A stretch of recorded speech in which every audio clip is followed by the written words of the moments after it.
stop the party.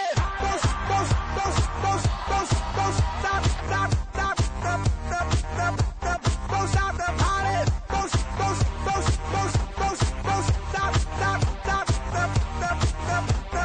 Let's get this thing going. Dude, let's do this. Okay, before we get started, you know, whenever you leave a comment down below, it automatically shares it right to your Facebook, which we love. Yeah. So we're going to pick 3 lucky comments from this week's show, give them a brand new RE Source hat, which, by the way, strikes up a lot of conversation. So leave a comment down below, it'll share it right to your Facebook, and we'll get you a lucky hat. Anyways, let's get started. As you know, the big story this week is mortgage delinquencies continue to rise in Q2 of this year. Yep, that's right. Contrary to what the media and the current administration tells you, the downward spiral that is real estate continues. Foreclosures and delinquencies are up, and yes, we're year 4 into this recession.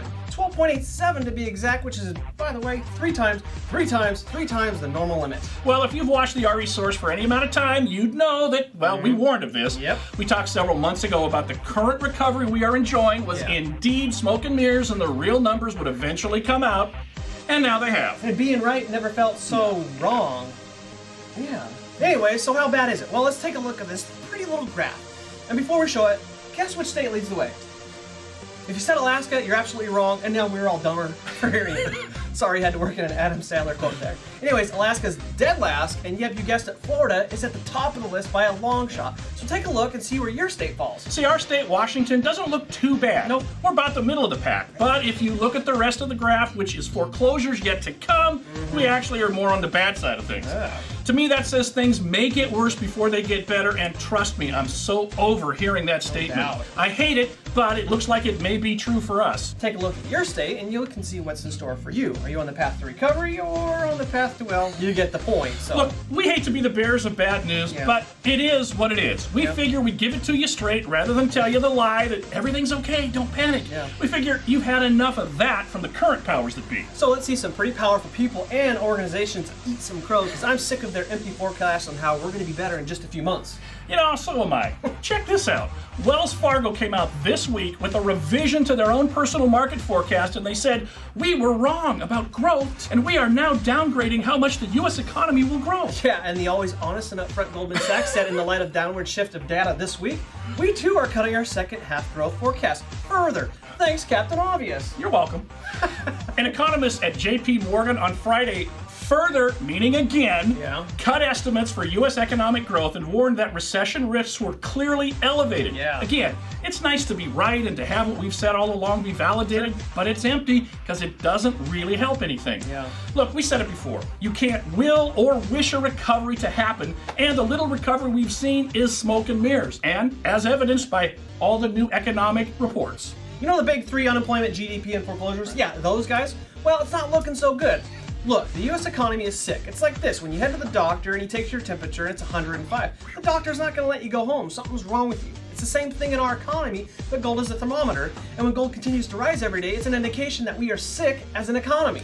It's not a good thing that gold continues to rise. It's simply an indicator as to how much trust investors have in our economy, and obviously it's not very much. Here's the deal and why recovery is so challenging and difficult. Remember when you were a kid and you would ask the question, hey Dad, if you were in a boat and the whole family was drowning, who would you save? It's a horrible question, and as a dad you would always say, well, I'd save you all, and then the boy would come back and say, but Dad, you can only save one though.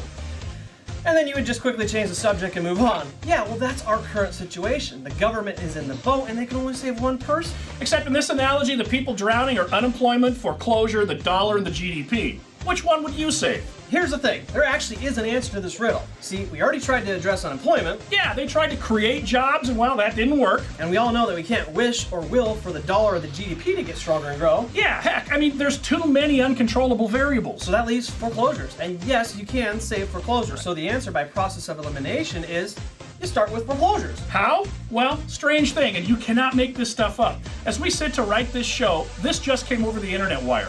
The Obama administration is looking at creating a major refinancing program to help the housing market and give the economy a jolt. Now, yes, we did suggest this to them over a year ago, but hey, it's the government. What do you expect? At least they're looking into this thing. This new program would allow people upside down in their homes to refinance and take advantage of these ridiculously low interest rates. Now, mortgage executives say the White House is finally realizing they cannot get the economy rolling again until they provide some payment relief for the estimated 11 million underwater homeowners. So while this radical idea gains steam, we'll make sure and keep you abreast of the situation. Sounds like we're not going to hear anything until September, because that's when Obama is slated to talk about housing in his economic speech. You know what sucks, man? You know the bailout money, the Yeah. trillions and trillions of dollars that we gave to the banks to help Yeah. bail them out? Wouldn't that have been better spent giving it to Americans individually than giving it back to the people and institutions that actually took us into this mess? Yeah, Wall Street and bailed out banks got us into this Yeah. mess in the first place.